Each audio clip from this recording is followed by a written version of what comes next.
जय महाराष्ट्र।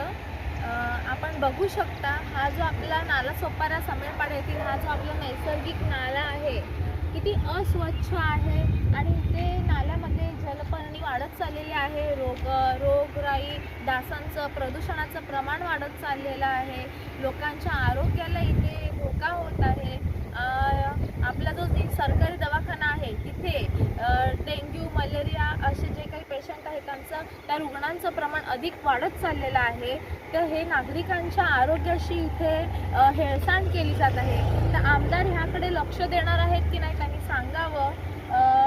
त्यांनी इथे नाल्याची व्यवस्थित साफसफाई करून घ्यावी, नाहीतर त्यांना मी इथली जी जलपर्णी आहे आणि मच्छरदाणी ती भेट म्हणून देईल आणि ह्याचा नक्कीच निषेध करेल। आणि ते बोलले होते की पावसाळ्यात पाणी साठणार नाही, तर त्या गोष्टीचं काय झालं? तुम्ही इथे नाल्याकडेच तुम्हाला लक्ष द्यायला वेळ नाही आहे, तर तुम्ही इथे पावसाळ्यात पाण्याचं आणि नागरिकांच्या आरोग्याचं काय घेऊन बसलाय?